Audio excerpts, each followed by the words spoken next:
I wanted to talk a little bit about little opportunities to just find safety in the courtroom. I know it's one of the most surprising things that I learned is actually possible is like finding a little bits of safety inside the courtroom. Because at first it feels really intimidating, really intimidating, like the kind of place where you want to go map it out the day before, be like, because you don't want to be late when you have a court hearing. You want to go, especially if you have ADHD, go map it out before.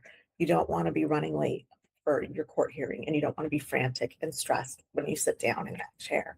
The thing is, everything feels really serious and you're nervous, and it is high stakes. And honestly, it's a hostile environment. Like, this is fact because the person on the other side is like, yeah, maybe they're not like enemy, but you guys cannot look at this thing the same way. So, kind of in that context, yes, it's like the opposing party, right? Like, well, in this situation, it's like, you get it. It's a hostile environment. Like, it's okay. It's fact. Like, you're not imagining it. That's all I want to say. You're not imagining it. So, but something starts to shift, like when we can actually understand the environment. And I wanted to emphasize that you're not imagining it because it feels, it's like hostile in a weird way, you know? The stakes are high, but everybody's like calm and talking monotone on a very like scary topic. And it said it before, it feels confusing for your whole system because you're like, all of these emotions are bottled up, yet you're supposed to be like stoic, just like kind of serious and factual and like not judgmental. And it's a good thing. It's a great skill to learn. But my gosh, while you're learning it, there's a real disconnect between how I'm like showing up and what's underneath. But do you know what? Like some of us, we don't really need to worry that much about that because that's what we've been doing our whole lives. It's the masking. It's the I'm confused. I don't know what's happening. I'm a little bit scared. I don't understand the rules. Shoot, everybody else is moving faster than me on this thing. Like, what don't I know? I'm going to pretend like I have it together. That's like when we have a lot of anxiety and we like spend our days hiding it, or we have a missed neurodiversity, or unidentified learning disability, and we're struggling like through school and then later in our like work life. We know that skill, right? You're like, I'm gonna look super put together, but inside there is chaos. So it feels weird because like it's like the only one of the few times in your life where you're like that masking, it's going to work out for you in this environment, right? Because you know how to hide your fear and your anxiety. You know how to contain it. You know how to like hold it and actually like still function through the meeting, yeah, you know it. I remember when I was struggling with anxiety and I was first starting to get support, I had no idea how well I masked. And we really don't. Like, we think our anxiety is like so visible. And I would say there are some times where it's just like uncontained, like you can see it. But most of us go around our day to day and we're hiding it. We're really like looking very put together.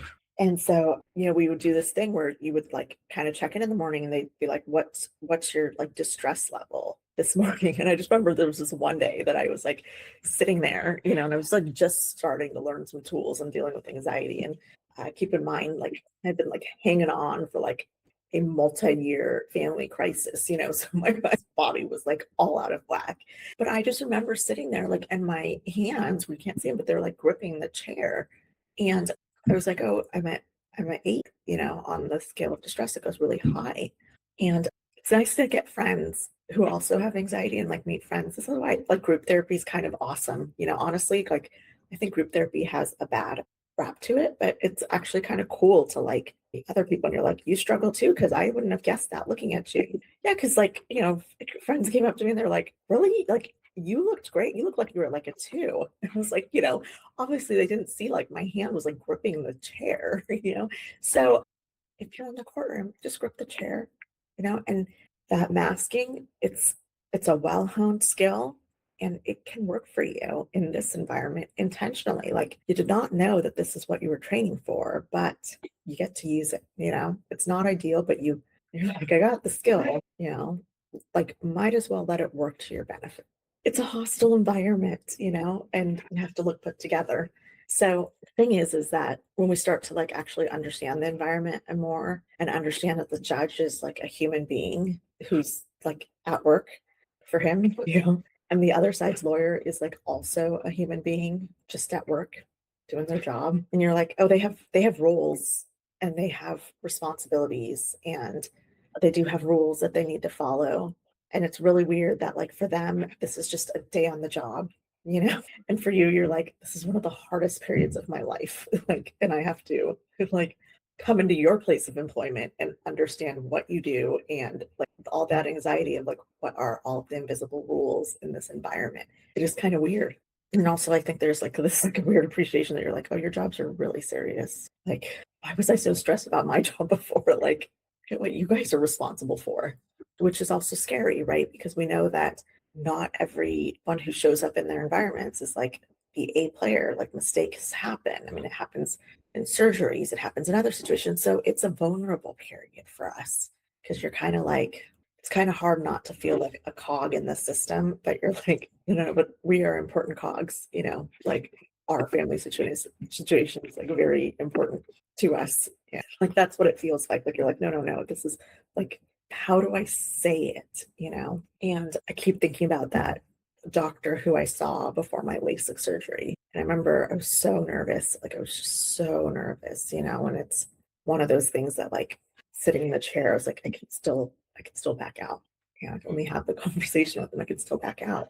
And I was like, yeah, I'm sure, people say this to you all the time, but I'm really worried about this, like being able to see well, or if there's a mistake and this is safe, right? And he goes, you're not the only one that asked me that. We had some, I don't know, something happened. So we had some laughs. And he was like, everybody's in my chair. And he goes, but doc, you don't understand. Like my eyes are so important to me. And he goes, you too? My eyes are important to me too. Like we must be soulmates. And I remember I was laughing. So like, I was trying to remember, like, this is like that, like they are doing their jobs. And yes, they're people and they're human. And so you got to be diligent in it too, because this is a high risk situation. But just also knowing that, like, your level of like where everything is, like to them, they're like, you're just another patient in this seat. Like, you're like another family that, has their case here today. So that gets to be hard, even in it's what the environment is. But to go back to just like recognizing that these are people, like, and then they are doing their jobs within a system, like a big company or a classroom, right? Where like the teachers and the principal, like you're like, this is where my head would go, like, oh yeah, it's just like he's the principal, you know, like trying to think about hierarchy, so that fear would like settle. Like these are people and they work within a system. I don't normally sit in front of the judge, right? You don't, I don't know. Maybe you normally sat in front of the principal. I didn't always have to go in front of the principal. So you're kind of like, okay, I'm okay. I haven't been here before. This doesn't feel like, the progress I was working towards, but okay, this is how it works in the system. So when we get to separate like the people from the system and from like the jobs that they have, we start to understand that those like invisible rules that are all around them, like that, they start to become a little bit clearer because you're like, okay, the judge is responsible for this. Like I got the opportunity to learn from Judge Anthony. It's great. And he's like you can hire him, because I thought it was really helpful to get a judge's perspective. And, he's like, judge is finder of fact. And like just knowing that term really helped a lot. Just reminding myself that the judge is the finder of fact, so you get to learn of who's responsible for what and how these decisions are made and like what's each role really trying to accomplish, And it's kind of cool because like as the pieces are starting to get together, even though your piece that you've brought here that you're trying to get answered remains like unresolved, like the space actually starts to feel a little less hostile, I mean, you get to realize that the lawyer across the room isn't personally against you, but you also get to realize that like you're not obligated to like respond and be kind to that lawyer's emails. Like you're responsible for trying to like resolve the issue in a professional way, a lot of people pleasing goes away in this process. You're like, take out those extra pleases and thank yous out of this email. Like all of our good girl training and like be nice. We're like, we're going to start just like taking them out, you know? So you don't have to be a jerk to their lawyer, but you just realize that oh, this is just somebody doing their job, you know, and they're not personally against me. And, you know, it's kind of weird because you like figure out a new way of a dynamic to like work with somebody that like doesn't really have a clear rule, you know, like how how to work best with, you know, the opposing party's lawyer. You know, like, you know, I don't think that that book is worth writing because you're not supposed to be like, you know, I don't know. Just don't be a jerk. All right. And try to resolve the problems. Like, just be professional. You don't have to, I'll do a whole thing on this. You don't have to like keep engaging in the emails. Like, the other thing that helps is like, you're like, this guy gets paid like, I don't, whatever, you know, lawyers get paid a lot. You know, let's just say like 300 to 800 easily an hour, you know. I think that 300 is low. I haven't seen a 300, and I've seen as high as like a couple thousands an hour in some other settings. So you're also like, this person is getting paid like this much for time, and they get to bill by like every 5 minutes. You know, so let's just do the math on this, okay? Let's say the lawyer gets paid. Yeah, if they get paid $500 an hour, then they get to bill for 5 minutes, like of checking your emails and stuff, right? And I get it, like the opposing party is like the one that's billing him, but you have to understand, like when that person's like sending you those extra emails to like respond to, they're getting paid to send you the emails. Like you are not getting paid to respond to them. If you're pro, like first of all, if you're pro se, like nobody's paying you to respond to them, and if you have a lawyer, like you're gonna have to pay your lawyer to respond to them, you know? And so, yeah, that's where money gets like really high entangled into it. But that's like $42 about for 5 minutes that he gets when he's sending the email. And when you realize that, like this guy's just doing because he's paid to do it for his job. Like I've done my two, you know, whatever, 3 attempts to resolve it. I'm gonna move forward because I don't get paid for this. So I'm gonna go actually do my job. It pays, you know. You get to make that decision, or if you don't have a job that pays, you still get to go do the thing that brings in the value into your life, because that's what it is. When he's sending that email, there's $42 of value that's coming into their law firm's pocket. And when you're spending like an hour trying to respond to the email, that's taking some huge value from your life, and you don't have to spend it. You know, I'm not giving legal advice. I'm sharing from lived experience and lessons learned. Know what it's okay to not respond to. So starting to understand that, you know, it just the whole environment starts to feel more hostile.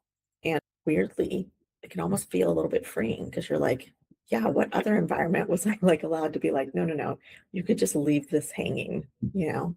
A lot of us can't do that, like in our friends threads or family threads, or, you know, in a work email, you're like, gosh, I got to close the loop on that one. You know, the potluck thing, you're like, so and so didn't sign up. So I'm the person who didn't sign up. So I don't want to act like I'm the potluck organizer.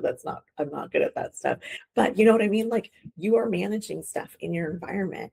Like, and if you're the potluck organizer and you're like, but I don't work, no, that is work. Like you are coordinating a lot for your community, for your kids, for your environment, and you're bringing value into their lives. So you don't need to be spending and wasting time that you don't need to waste, because you do have, it is taking the value that you are providing to your own life, you know, by choosing how you want to invest your time.